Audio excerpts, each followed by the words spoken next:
Hello students and welcome to this new lecture where we will see your chapter number 5 of your textbook The 100 Dresses Part 1। भाई हमारे यहाँ पे text book में chapter number 5 और chapter number 6 the 100 dresses part 1 और 2 है। तो chapter number 5 the 100 dresses की बात करें, 100 ड्रेसेस मतलब 100 अलग अलग टाइप के ड्रेसेस की यहाँ पे बात की गई है। भाई ये जो कैरेक्टर है वांडा पेट्रोन्स्की, वो एक पोलैंड से आई हुई लड़की है। पोलैंड एक देश है, ठीक है, और पोलैंड से आई हुई लड़की है। इस टाइम पे पहले तो सिनेरियो क्या था वो हम देखेंगे। ये जो स्टोरी है वो कौन से टाइम के बेस्ड है, ठीक है, उसकी हम बात करेंगे। तो ये जो पूरी स्टोरी है वो है ना, हम बोल सकते हैं कि थोड़ा इन इक्वल बिहेवियर के बारे में बात है, ठीक है, और लोग दूसरे लोगों के साथ प्रॉपर बिहेवियर नहीं करते उसके बारे में बात है। और बच्चे भी यही करते हैं, बच्चे भी यही करते हैं, ठीक है। हम जज करते हैं लोगों को, ठीक है। हाउ डू वी जज द पीपल? क्या क्या जज करते हैं हम दूसरे लोगों की?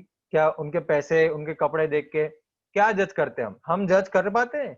हम जज कर ही लेते हैं, ठीक है, और हम गलत ही जज करते हैं, ठीक है। इंसान को हम गलत जज करते हैं, हमको जज नहीं करना चाहिए, राइट। हमको उनको कितना पैसे वाला है, कितना उसके पास ड्रेस है, कितना क्या है, ठीक है, ऐसा नहीं करना चाहिए, ठीक है।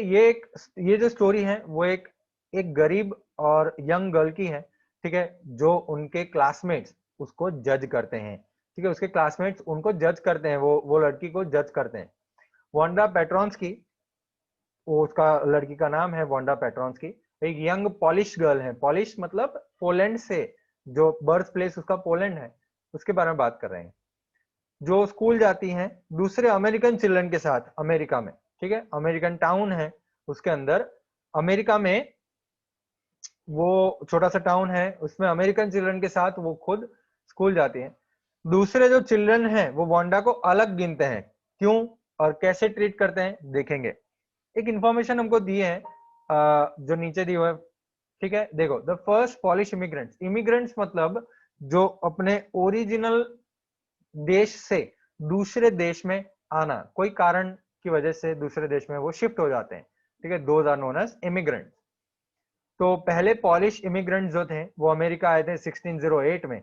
लेकिन पॉलिश इमिग्रेंट्स बहुत सारे बड़े तादाद में अमेरिका में कब आए थे? तो अर्लियर 20th सेंचुरी में, ठीक है। अर्लियर 20th सेंचुरी, 20th मतलब 1900 से लेकर 1920 1925 तक बहुत सारे लोग अमेरिका में आए थे। और मोर देन 1 मिलियन, 1 मिलियन से 10 लाख से ज्यादा पॉलिश लोग माइग्रेट हुए थे यूनाइटेड स्टेट्स में। तब पॉलिश स्टेट्स एग्जिस्ट नहीं करता था, तब पॉलिश स्टेट नहीं था, पोलैंड नहीं था तब, क्योंकि जर्मनी ने और रशिया ने कैप्चर कर लिया था वो पोलैंड। तो वहां के जो लोग रहने वाले थे उनको उनके कंट्री ऑफ ओरिजिन से, ठीक है, पहचाना जाता था। जैसे वो रशियन पोल्स हैं, जर्मन पोल्स हैं या ऑस्ट्रियन पोल्स हैं। वो रशिया वाले, रशिया में जो पोलैंड था, रशिया में जो कैप्चर हुआ था पोलैंड, वो पोलैंड में से है। जर्मन है, वो जर्मनी जो कैप्चर हुआ था उसमें से, या ऑस्ट्रिया ने जो थोड़ा कुछ पोलैंड कैप्चर किया था वहां से पोलैंड के लोग हैं। तो ये ऐसे उनको अलग अलग कंसिडर किया जाता था। पोलिश अमेरिकन कम्युनिटीज जो हैं वो आप शिकागो में देख सकते हैं। शिकागो, शिकागो समटाइम्स ऐसे ही माना जाता है कि वर्ल्ड में सबसे बड़ी पोलिश सिटी है। पोलिश सिटी मतलब पोलैंड वाले बहुत सारे लोग शिकागो में रहते हैं। नेक्स्ट टू वॉर्सो, सबसे पहला जो है वो पोलैंड का कैपिटल है वॉर्सो, ठीक है, उसमें सबसे ज्यादा पोलिश लोग रहते हैं। और दूसरा जो है वो अमेरिका का शिकागो है, वहां सबसे ज्यादा पोलिश लोग रहते हैं। तो पॉलिश अमेरिकन जो हैं वो यूनाइटेड स्टेट्स में डिस्क्रिमिनेट किए जाते हैं। डिस्क्रिमिनेट मतलब यहाँ पे जैसे काले काले गोरे का फर्क करते थे ना ब्रिटिश लोग, वैसे ही यूनाइटेड स्टेट्स में पॉलिश को डिस्क्रिमिनेट किया जाता था, ठीक है। और डिस्क्रिमिनेशन तो किया जाता ही था, पॉलिश का तो किया ही जाता था, आयरिश लोगों का किया जाता था जो आयरलैंड में रहते हैं, इटालियंस का किया जाता था जो इटली में रहते हैं, और ज्यूज जो सेंट्रल एशिया में रहते हैं, तो वो लोग का भी डिस्क्रिमिनेशन किया जाता था। तो वो लोग को ऊंचा नीचा नीचा गिना जाता था, ठीक है, यूनाइटेड स्टेट्स के लोगों से। यूनाइटेड स्टेट्स के 2000 सेंसस में 667,414 अमेरिकन जो 5 साल से बड़े हैं, 5 साल या 5 साल से बड़े हैं, ठीक है, उन्होंने रिपोर्ट किया था कि उनके घर पे पॉलिश लैंग्वेज चलती है, जो इंग्लिश के अलावा जो लोग लैंग्वेज बोलते हैं उसमें 1.4% है और यूएस के 0.25% पॉपुलेशन है। तो ये एमसीक्यू में आ सकता है, ठीक है, कि यूनाइटेड स्टेट्स की पॉपुलेशन में कितने परसेंट लोग पॉलिश बोलते हैं, तो 0.25%। चलिए स्टोरी शुरू करते हैं। Today Monday, Wanda Petronski was not in her seat. तो भाई मंडे का समय है, मंडे का टाइम है, आज मतलब वो समय पे आज वांडा पेट्रोन्स्की अपने सीट पे नहीं थी। But nobody, not even Peggy and Madeline, Madeline को हम शॉर्ट में मैडी बोलेंगे, Maddie, okay. The girls who started all the fun noticed her absence. तो वांडा पेट्रोन्स्की मंडे उनके सीट पे नहीं थी, ठीक है, और पैगी और मैडी दोनों गर्ल जिसने उसकी मजाक उड़ाना शुरू किया था, जो मजाक शुरू किया था, उन्होंने भी नोटिस नहीं किया कि वांडा एब्सेंट है। Usually, Wanda sat in the seat next to the last seat, in the last row in the room 13. Room number 13 था, ठीक है। लास्ट रो में जो सबसे आखिरी में सीट थी बैठने की, उसके बाजू में जो सीट थी वहां पे वो वांडा बैठती थी। She sat in the corner of the room where the rough boys who did not make good marks sat, the corner where the most scuffling of feet, most roars of laughter, when anything funny was said, and most mud and dirt on the floor. तो ये description है वो जहां पे बैठती हैं, वो corner की। वो रूम के ऐसे कॉर्नर में बैठती थी जैसे कॉर्नर में ऐसे बॉयज बैठते थे जिनके अच्छे मार्क नहीं आते हैं, ठीक है, मतलब ऐसे बॉयज, रफ बॉयज बैठते थे जिनके अच्छे मार्क नहीं आते हैं, वहां पे बैठते थे। ये कॉर्नर ऑफ द रूम में मोस्ट स्कफलिंग ऑफ फीट होता था। स्कफलिंग ऑफ फीट मतलब पैर घिसना, पैर हिलाना, पैर से आवाज करना, ठीक है, noisy dragging movements of feet on the ground, उसको स्कफलिंग ऑफ फीट बोलते हैं। तो पैर से आवाजें निकालना, घिसना पैर को, ऐसे लोग वहां पे, ऐसे स्टूडेंट्स वहां पे बैठते थे, ऐसी जगह पे वांडा पेट्रोन्स्की बैठती थी। कुछ फनी जब बोला जाता तो जोर जोर से हंसने वाले लोग, जो स्टूडेंट्स होते हैं जोर जोर से हंसने लगते हैं, कॉमेडी, तो वैसे लोग ये कॉर्नर में बैठते थे। और रूम में सबसे ज्यादा धूल और मिट्टी, कीचड़ ये फ्लोर पे, ये जगह पे, ये कॉर्नर में था। ऐसी जगह पे वांडा पेट्रोन्स्की बैठती थी। Wanda did not sit there because she was rough and noisy. On the contrary, she was very quiet and rarely said anything at all. Wanda वो कोने में, वहां पे, वो जगह पे इसलिए नहीं बैठती थी कि वो रफ है, वो नॉइजी है, वो तो एकदम क्वाइट थी, राइट। ऑन द कॉन्ट्ररी, अगर उसका उल्टा ही गिने तो वो तो एकदम क्वाइट थी, right. She was very quite, वो आवाज ही नहीं करती थी, and rarely said anything at all, कुछ भी बोलती नहीं थी, ठीक है, कभी कभार ही बोलती थी। And nobody had ever heard her laugh out loud, और किसी ने नहीं सुना था उसको जोर जोर से हंसते हुए, ठीक है, कभी भी सुना ही नहीं है किसी ने जोर जोर से हंसते हुए उसको। Sometimes she twisted her mouth into a crooked sort of smile, but that was all. हंसने की अगर बात करें तो वांडा जो है वो कभी कभार, एक या दो बार उसको शायद इतना खाली मुंह फैलाते हुए, थोड़ा इतना करते हुए देखा था, लेकिन वो कभी हंसती दिखी ही नहीं, ठीक है, बट बस इतना ही, थोड़ा सा स्माइल करे, बस वही। Nobody knew exactly why Wanda sat in that seat, unless it was because she came all the way from Boggins Heights and her feet were usually kicked with dry mud. तो किसी को exactly पता नहीं था कि Wanda वो seat में क्यों बैठती हैं, लेकिन शायद ये हो सकता है, शायद ये हो सकता है कि भाई वो जो है वो शायद बॉगिन्स हाइट से आती है, बहुत ही दूर एरिया है बॉगिन्स हाइट्स, तो बॉगिन्स हाइट से वो स्कूल में आती है, तो शायद उसके जो पैर हैं वो है ना, वो कीचड़ से ढसे हुए होते हैं। वो ऐसा एरिया है बॉगिन्स हाइट जो थोड़ा हम बोल सकते हैं अंडर डेवलप्ड एरिया है, ठीक है, वहां पे धूल मिट्टी कीचड़ बहुत है, तो वो ऐसे एरियाज से आती है, पुअर एरियाज से आती हैं, कि भाई उसके जो पैर होते हैं, उसके जो बूट होते हैं, ठीक है, उसमें कीचड़ चिपक जाता है, तो इसीलिए शायद वो वहां पे बैठती होगी। But no one really thought that much about Wanda Petronski once she sat in the corner of the room. तो वांडा पेट्रोन्स्की के बारे में कोई भी नहीं सोचता था क्लास के अंदर। एक बार वो कॉर्नर में जाके बैठ जाए, उसके बाद कोई भी देखता नहीं था कि वांडा क्या करे, वांडा क्या कैसी है, वांडा क्यों ऐसा है, कोई भी देखता नहीं था। Okay, the time when they thought about Wanda was out of school hours. जब दूसरे स्टूडेंट्स वांडा के बारे में सोचते थे, कब सोचते थे, कौन से समय पे? स्कूल जब खत्म हो जाती है उसके बाद, एट नून टाइम, दोपहर के समय में, ठीक है, when they were coming back to school और in the morning early before school began. ठीक है, तो जब वो स्कूल से निकल के बाहर जाते थे स्कूल आवर्स के बाद, दोपहर के समय पे, या अर्ली इन द मॉर्निंग, सुबह के जल्दी के समय में, जब स्कूल शुरू होती थी, तो वांडा के बारे में सोचते थे। और क्यों? To have fun with her, उसका मजाक उड़ाने के लिए। ठीक है। तो दूसरे स्टूडेंट्स वांडा के बारे में कब सोचते थे? जब वो स्कूल शुरू होती थी उसके पहले, या स्कूल खत्म होने के बाद, दो तीन के ग्रुप में जब इकट्ठा होते थे, बातचीत करते हैं हंसते हुए, जब स्कूल यार्ड से स्कूल के मैदान के तरफ वो प्रयाण करते हैं, आगे बढ़ते हैं, ठीक है, तब वो बातचीत करने में वांडा की बात करते हैं। कई समय पे वो वांडा की वेट करते थे उसकी मजाक उड़ाने के लिए। दूसरे दिन ट्यूसडे, अब मंडे का ट्यूसडे हो गया।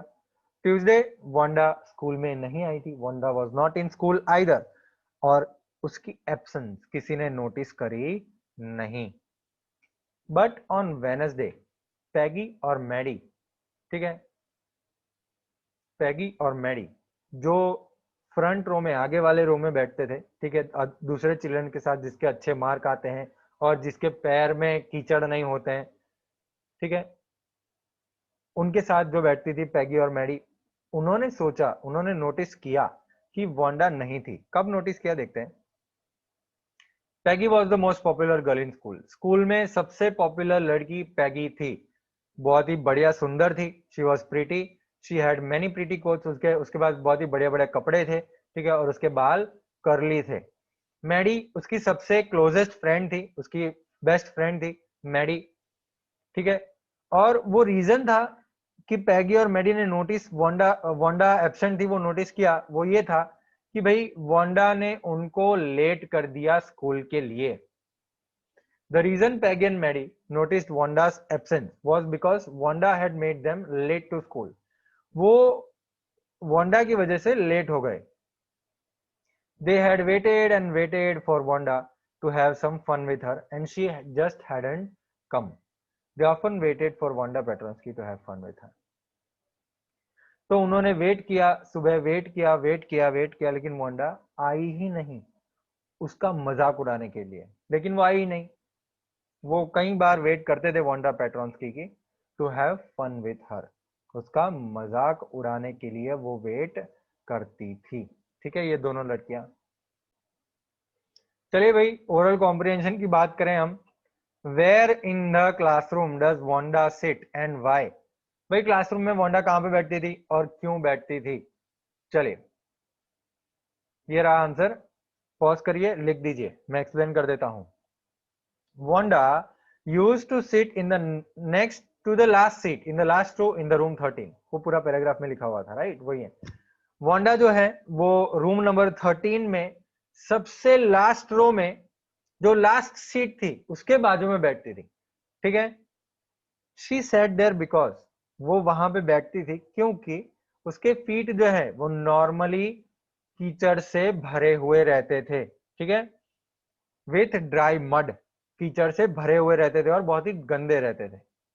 सो उनके क्लासमेट्स उसकी ज्यादा मजाक ना उड़ाए, इसलिए वो वहां पे उनके गंदे पैर छुपाने के लिए बैठती थी। Okay, so in order to avoid being laughed at by her classmates, she sat there to hide her dirty feet. Okay, ये हो गया हमारा ओरल कॉम्प्रिहेंशन का answer number 1। Where does Wanda live, कहाँ पे वांडा रहती है। What kind of place do you think it is, कौन सी कैसी प्लेस होगी, तो मैंने आपको हिंट बताया था नहीं, बॉगिन हाइट्स वाली। चलिए देखते हैं। Wanda lived at Boggins Heights, Wanda जो है वो बॉगिन्स हाइट्स में रहती है। इट सीम्स, ऐसा लगता है, ऐसा लगता है, ऐसा लगता है कि वो बहुत ही दूर होगा स्कूल से, एंड वहां पे बहुत ही ड्राई मड भी होगा। तो ये हमको बताती है कि वो बहुत ही रिच जगह नहीं होगी, थोड़ी पुअर जगह होगी, ठीक है। thereby indicating that it was not a very rich locality, okay। तो ये पुअर, ऐसे कोई पुअर या मीडियम लोकालिटी होगी, ठीक है। इसका आप लिख सकते हैं, स्क्रीनशॉट भी खींच सकते हैं। चलिए नेक्स्ट क्वेश्चन की बात करते हैं हम। When and why do Peggy and Maddie notice Wanda's absence? When and why, कब और क्यों पैगी और मैडी ने नोटिस किया वांडा एब्सेंट है। पैगी और मैडी ने नोटिस किया वांडा के एब्सेंस को 3 दिन के बाद, वेडनेसडे को, क्योंकि वो उसके साथ मजाक करना चाहते थे। They wanted to be with her for a lot of fun, ठीक है, उसके मजाक उड़ाना चाहते थे। They waited for a long time but she didn't turn up, और उन्होंने लंबे समय तक वेट किया और वो आई नहीं, ठीक है। Next question, what do you think to have fun with her means, क्या होगा to have fun with her, मजाक उड़ाना क्या होगा। वांडा एक बहुत ही क्वाइट गर्ल थी, ठीक है, चुपचाप बैठती थी और बहुत ही शाय, मतलब शर्म आती थी उसको बहुत ही, ठीक है। और उसके पैरों की वजह से, उसके जो गंदे पैर थे, उसके जो कीचड़ वाले पैर थे, उससे उसको बहुत ही शर्म फील होती थी, right. The girls use to make fun of her, जो लड़कियां हैं वो उसकी मजाक उड़ाती होंगी। इसको इससे वो लड़कियों को बहुत ही मजा आता होगा, ठीक है, आनंद आता होगा उसके मजाक उड़ाना, और इसीलिए they wanted to have fun with her, और इसीलिए वो मजाक उड़ाना चाहती थी। ओके, चले आगे बढ़ते हैं। Wanda Petronski, most of the children in the room 13 didn't have names like that. Wanda Petronski, room number 13 में जितने भी चिल्ड्रन थे, ठीक है, उनमें से 1 या 2 का ही ऐसा नाम था, Wanda Petronski. They had names easy to say like Thomas, Smith, Alan. There was one boy named Bounce, Willie Bounce, and people thought that was funny, but not funny in the same way that Wanda Petronsky was. तो उसका जो नाम था, ठीक है, वो इतना easy नहीं था बोलना, वांडा पेट्रोन्स्की, ठीक है। ऐसे कई नाम थे जो इजी थे लोगों को बोलने में, जैसे थॉमस है, स्मिथ है, एलन है। एक बॉय का नाम था विली बाउंस, तो लोगों को वो भी फनी लगा कि बाउंस उछलता है वो, तो ये भी फनी लगा, ठीक है, लेकिन इतना फनी नहीं जितना उनको पेट्रॉन्स की लगा। Wanda didn't have any friends, इसी वजह से वांडा के कोई फ्रेंड्स नहीं थे, ठीक है। वो स्कूल अकेले आती थी और घर पे अकेले जाती थी। She always wore a faded blue dress that didn't hang right, तो वो हमेशा क्या करती, वो एक घिसी हुई, जिसका रंग उड़ गया है, फेडेड, फेडेड मतलब जिसका रंग उड़ गया है, ऐसी ड्रेस ब्लू कलर की वो पहनती थी, जो बिल्कुल प्रॉपर फिट नहीं होती थी, ठीक है, बिल्कुल प्रॉपर फिट नहीं होती थी, लेकिन इट वॉज क्लीन, वो साफ रखती थी।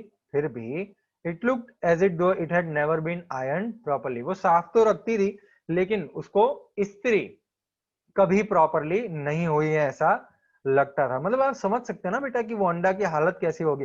वांडा जो है वो ऐसी घिसी हुई, कलर उड़ गए हैं, ऐसी ब्लू कलर की ड्रेस पहनी है उसने, वो साफ तो वो रखती थी, धो तो देती थी वो, या उनके घर पे धो तो देते थे, लेकिन आयरन करना प्रॉपरली नहीं आता, मतलब आयरन नहीं था शायद उनके पास। She didn't have any friends but a lot of girls talk to her, तो उसके कोई भी फ्रेंड्स नहीं थे, फिर भी बहुत सारे गर्ल्स, बहुत सारी लड़कियां उसके साथ बात करती थी। Sometimes they surrounded her in the schoolyard as she stood watching the little girls play hopscotch on the worn hard ground. तो कई बार उसके आजू बाजू में लड़कियां खड़ी हो जाती थी स्कूल के मैदान में, और वहां पे वो क्यों खड़ी रहती थी, वहां पे वो छोटी छोटी बच्चियां जो है वो हॉपस्कॉच खेलती थी। हॉपस्कॉच का मतलब एक गेम, देखो आपको साइड में लिखा हुआ है, a game in which children hop into over squares marked on the ground. तो वो आप चौक से या किसी से ड्रॉ करके बॉक्स बनाते हैं और उसमें से फिर वो खेलते हैं, कूदना 1 2 3 4 5 6 7 खाने बनाते हैं और ये खेलते हैं। उसको क्या बोलते हैं मुझे नहीं पता, लेकिन उसको इंग्लिश में हॉप स्कॉच बोलते हैं। ठीक है, वहां का जो स्कूल का मैदान था वो घिसा हुआ था वॉन, ठीक है, और हार्ड ग्राउंड था, उस पे वो लोग हॉप स्कॉच खेलते थे। और वो समय पे जब इर्द गिर्द लड़कियां खड़ी रहती थी, ठीक है, तो पैगी बोलती Wanda, Peggy would say in a most courteous manner as though she were talking to miss mason. Miss mason उनकी जो टीचर हैं या कोई प्रिंसिपल है, तो उनसे जैसे बात करती हैं वैसे वांडा को बोलती वांडा, ऐसा करके। तो पैगी ऐसा बोलती बहुत प्यार से वांडा, शीट से एक फ्रेंड को नज करके, नज करना मतलब ऐसे कंधे से आप करते हैं ना ऐसे, ओ वांडा, है हैरान करने के लिए उसको, दूसरे फ्रेंड को बताती है कि देखो अभी मजाक उड़ाएंगे इसका। बताओ तो, tell us, how many dresses did you say you had hanging up in your closet. कितने ड्रेसेस से आपने बोला आपके पास, आपके क्लोसेट में, क्लोसेट मतलब कबोर्ड, कबोर्ड में आपके पास कितने ड्रेसेस हैं लटक रहे हैं। 100, वांडा बोलती 100 ड्रेसेस है मेरे पास, 100। 100, exclaim all the little girls incredulously. Incredulously मतलब बिलीव ही नहीं कर पाते, ओहो 100। And little ones would stop playing hopscotch and listen. ये जब 100 बोलती, ठीक है, तो सब छोटी छोटी बच्चियां जो हॉपस्कॉच खेल रही हैं वो रुक जाती है हॉपस्कॉच खेलने, वो सुनने में वो सुनने के लिए आ जाती। ये 100 ऑल लाइंड अप, वांडा बोलती हाँ 100 सब लाइन में लगे हैं, सब लाइन में बने हैं, वांडा ने बोला। और फिर उसके जो होठ हैं वो बंद हो जाते थे। What are they like? All silk, I bet, said Peggy. पैगी क्या बोलती, कैसे हैं वो, सब सिल्क के होंगे है ना, सब सिल्क के होंगे, मैं शरत लगा के बोलती हूँ सब सिल्क के होंगे है ना। हाँ, ऑल सिल्क के, सारे कलर्स के हैं मेरे पास। वेलवेट के भी होंगे, हाँ वेलवेट के भी हैं। 100 ड्रेसेस, सब लाइन है मेरे क्लोसेट में, ठीक है। कोई भी फीलिंग बताए बिना ये वांडा बोलती, ठीक है, उसके पास सही में 100 ड्रेसेस एक्चुअली नहीं है, लेकिन फिर भी वो उसकी मजाक उड़ते नहीं, उसको अच्छा लगता है, तो वो बोलती नहीं मेरे पास 100 ड्रेसेस हैं, सब लाइन में लगे हैं क्लोसेट में। और फिर वो लड़कियां जो है उसको जाने देती, ठीक है। और थोड़ी ही दूर जाती तो उसको पीछे से आवाज सुनाई देती कि वो लड़कियां जोर जोर से हंस रही हैं, ठीक है। 100 ड्रेसेस, ऑब्वियसली एक ही ड्रेस था उसके पास, वांडा के पास, जो ब्लू वाला वो हर रोज पहनती थी, ठीक है। ऐसा क्यों बोला कि उसके पास 100 ड्रेसेस हैं, क्या स्टोरी बनाई है उसने। कितने शूज हैं आपके पास, 60 पैर्स, मेरे पास 60 पैर्स हैं, सब मेरे क्लोसेट में है, सब मेरे कबोर्ड में है। और जोर जोर से हंसते, ठीक है। सब एक जैसे हैं, नहीं नहीं, हर पैर डिफरेंट है, सारे कलर के, सारे लाइंड अप हैं, हर पैर डिफरेंट है मेरा शूज का, ठीक है, और सारे कलर्स के मेरे पास। पैगी जो है जिसने ये गेम बनाई वांडा के साथ, और मैडी उसकी फ्रेंड, ये दोनों आखिर में निकलते। फाइनली वांडा स्ट्रीट के आगे बढ़ती, उसकी आंखें डल और उसका मुंह बंद, उसका left shoulder now and then hitch करता था, ठीक है, हिच करता था मतलब उसको कुछ प्रॉब्लम था। और स्कूल अलोन चलना शुरू करती वो, ठीक है। तो जब स्कूल सुबह सुबह अर्ली मॉर्निंग वो जाते तो ये मजाक ऐसे उड़ाते वो लोग। ओके स्टूडेंट्स, यहाँ पे हम पॉज करते हैं और नेक्स्ट लेक्चर में हम बात करेंगे यहाँ से पैगी वॉज नॉट रियली क्रूअल। आप चाहते हैं तो आप आगे पढ़ सकते हैं, ये पूरी स्टोरी आपका पढ़ना ये काम है, आज रीड करना एक बार, ठीक है। नेक्स्ट टाइम हम यहाँ से शुरू करेंगे पैगी वॉज नॉट रियली क्रूअल। चलिए बाय बाय।